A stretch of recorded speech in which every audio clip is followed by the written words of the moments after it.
İnsanın hədəfi Allahdır. Allahın hansı sifəti ilə insan mütənasib olmalıdır? Allahın böyüklük sifəti ilə.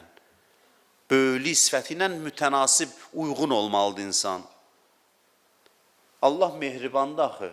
Allah alimdir. Allahın başqa sifətləri də var. Mən sizə belə bir söz deyim.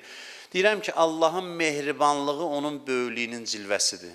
Allahın elmi onun böyüklüyünün cilvəsidir.